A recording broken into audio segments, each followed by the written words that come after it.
Europe 1 midi. Midi, 13h, Romain Desarbres. Allez, on va parler immobilier. Bercy réfléchirait donc à assouplir les conditions d'octroi des crédits immobiliers parce que c'est la chute libre. Moins 40% en un an. On est avec Maëlle Bernier, porte-parole de meilleurtaux.com. Bonjour Maëlle Bernier.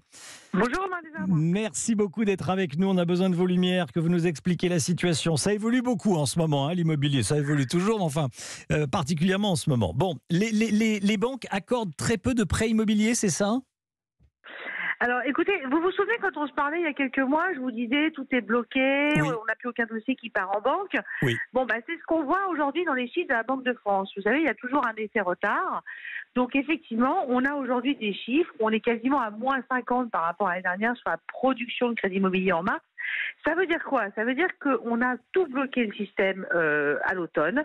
Il y avait la problématique taux d'usure qui est maintenant réglée. Oui. Et il y a également une autre problématique qui aujourd'hui s'ajoute, qui est des critères qui sont notamment sur l'endettement maximum des ménages. Et en fait, la règle elle est très stricte, c'est-à-dire que vous ne pouvez pas dépasser en crédit immobilier 35% d'endettement de vos revenus nets. Oui.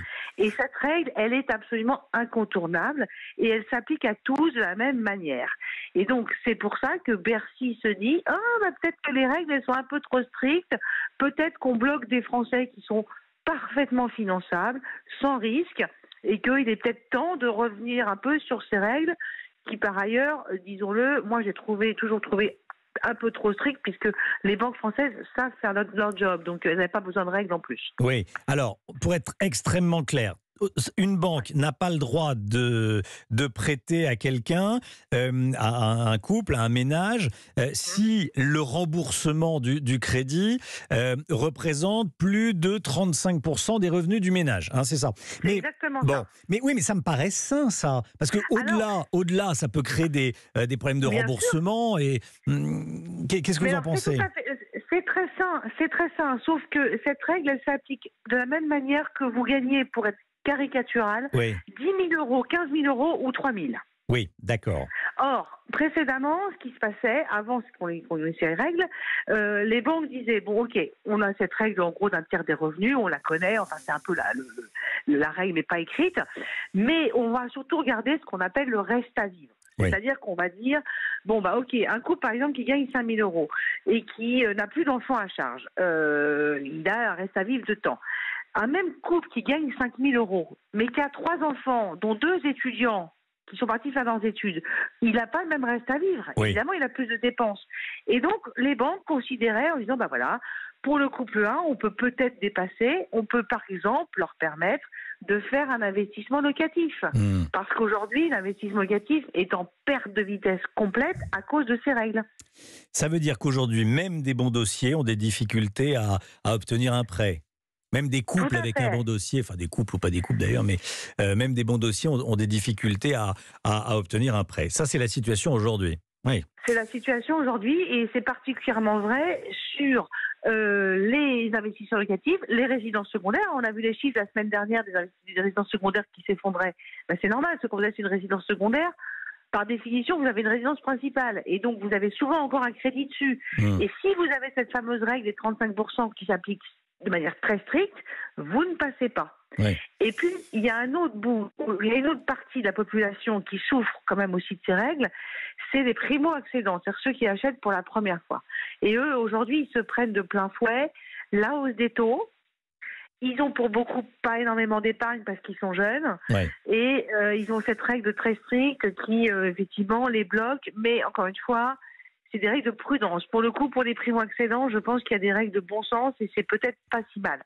Encore une fois, moi, je pense qu'il faut ouvrir cette règle. Il faut la permettre qu'elle soit contournée ou la dépasser pour des profils de Français moyens plus sur des investissements locatifs et sur des résidences secondaires. Oui, quand le dossier est solide, quoi. Et vous dites, les banques connaissent leur job et savent à qui elles peuvent prêter et à qui elles ne peuvent pas prêter.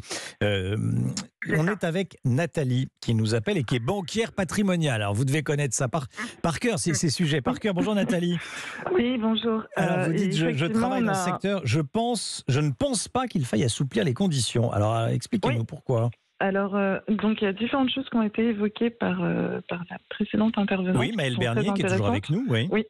Alors, juste pour rappeler une chose, ce sont les normes en fait qui sont imposées aux banques, qui correspondent aux normes HCSF, donc qui sont fixées par le Haut Conseil de stabilité de finances. Donc, c'est quelque chose de très très strict. Les banques sont obligées de l'appliquer. Donc, les 35% sont effectivement là. Elle évoquait la question de la souplesse. Donc, elle existe, cette souplesse, sauf qu'elle est absorbée au bout du mois de février à peu près. Le premier, deuxième mois, c'est déjà fini puisque c'est environ 0,1-0,2% des dossiers qui peuvent dépasser ces taux de 35%. Donc effectivement, ça embête aussi les banques parce qu'on aimerait pouvoir prêter aux très beaux profils qui gagnent plus de 10 000 euros par exemple par mois. Parce qu'on se retrouve effectivement dans les situations qu'elle a évoquées qui sont parfois absurdes pour les clients puisqu'ils ont des restes à vivre qui sont supérieurs à 5 000 euros et qu'on leur dit non pour leur crédit. Seulement, ce qui n'a pas été évoqué, c'est aussi le taux d'usure. Donc, ce n'est pas uniquement le reste à vivre qui nous bloque, c'est aussi ce qu'on appelle le taux d'usure. Si, Maëlle Bernier a cité le taux d'usure, effectivement. Ah d'accord, je n'avais pas entendu, désolé. Donc, juste pour rappeler ce que c'est, le taux d'usure, c'est le taux au-delà duquel la banque n'a pas le droit de prêter. Donc, ça, c'est plutôt l'assurance qui rentre en ligne de compte, l'assurance du prêt immobilier. Donc, si vous avez, même si en théorie, on pourrait vous prêter, le taux de l'assurance fait qu'on ne peut pas le faire. Et donc, dans ces cas-là, il faut faire une délégation d'assurance. Donc, oui, c'est bien de...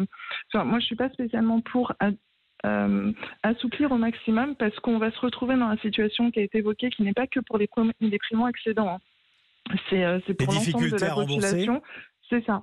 Puisque alors, vous envoyez, vous êtes banquière, vous envoyez, des gens qui n'arrivent pas à rembourser ? Oui. C'est quel type de clients ? Alors, on a différents profils. Ceux qu'on voit le plus souvent, ce sont les personnes classiques, entre guillemets, la population moyenne qui gagne maximum 2 000 euros, qui étaient toutes flambantes, toutes pimpantes en achetant des nouveaux projets immobiliers.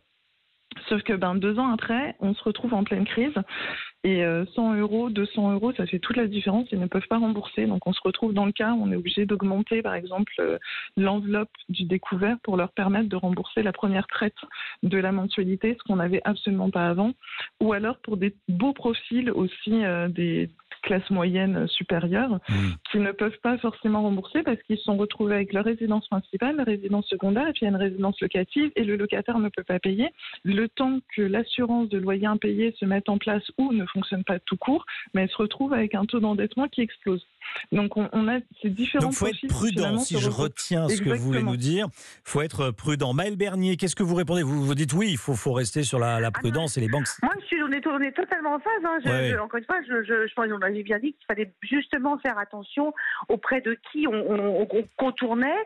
La réalité, c'est que la problématique du taux d'usure, moi, je la mets un peu plus de côté aujourd'hui, puisque Bercy a récemment, depuis le mois de février, on a un taux d'usure qui est révisé mensuellement, qui colle beaucoup plus au taux. C'est vraiment le taux maximum. Et on a un taux d'usure aujourd'hui au 1er avril, le 1er avril qui est à 4,24 quand il était encore à 3,20 il n'y a même pas 4-5 mois. Donc là-dessus, ça s'est quand même libéré. Ce qui est vrai, c'est qu'il faut être prudent. Encore une fois, moi, je dis il faut laisser les banques faire leur job. Elles savent ce qu'elles font. Elles ne surendettent pas les Français. Elles savent que certaines personnes peuvent emprunter un peu plus, d'autres un peu moins, que c'est 35% d'ailleurs, souvent. Donc voilà, et c'est juste que les règles, aujourd'hui, on a une espèce de panier de trucs qui ne marchent pas, et effectivement, des taux qui remontent, ça exclut. Un taux d'endettement qui n'est pas contournable pour qui que ce soit, et puis précédemment l'usure qui a beaucoup bloqué. Les chiffres, encore une fois, de la production de crédit immobilier qu'on a en mars, là, qu'on a eu il y a depuis 3-4 jours, ce sont les dossiers que nous n'avons pas pu envoyer en banque en novembre-décembre à cause du taux d'usure, parce qu'on avait effectivement des taux bancaires en gros qui étaient à 3 et un taux d'usure à 3,20. On ne pouvait pas faire rentrer au 3,50. On ne faisait pas rentrer l'assurance entre les deux. Mais la situation n'est pas nouvelle en soi. Elle date il y a quelques mois, quand on se parlait, je vous parlais déjà du taux d'usure et du fait que ça bloquait et que ça bloquait. Donc, un dernier mot, Maëlle Bernier, parce qu'on est pris par le temps. Les prix chutent pas pour l'instant, hein. Alors, les prix, non, mais ça, c'est pareil, c'était prévisible aussi. Les prix ne chutent pas. Alors, il y a quand même des stabilisations et puis certains biens qui commencent à baisser un peu, mais il ne faut pas s'attendre à un effondrement, tout simplement parce que les vendeurs sont pas prêts à baisser. Et dans les vendeurs potentiels, vous avez aussi beaucoup de Français qui sont équipés avec des taux à 1% et qui n'ont aucun intérêt à revenir sur le marché, sauf sous la contrainte. Oui. Donc, voilà. Oui. Les zones les plus tendues?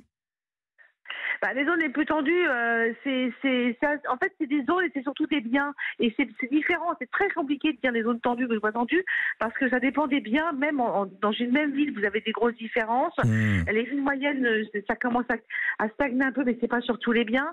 Encore une fois, pour qu'il y ait une baisse des prix, il faudrait un effondrement très fort de la demande, mais aussi beaucoup de biens immobiliers qui arrivent sur le marché. Or, comme les Français, nous, empruntent à taux fixe, il n'y a pas un gros changement sur leur vie aujourd'hui.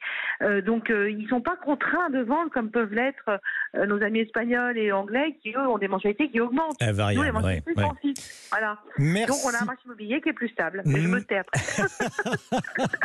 Ah oui, on aurait pu continuer encore. Ben oui, l'immobilier, c'est toujours intéressant. Ça intéresse tout le monde. On va parler d'un autre sujet intéressant dans un instant. Merci beaucoup, Maëlle Bernier, porte-parole de meilleurtaux.com. Merci beaucoup.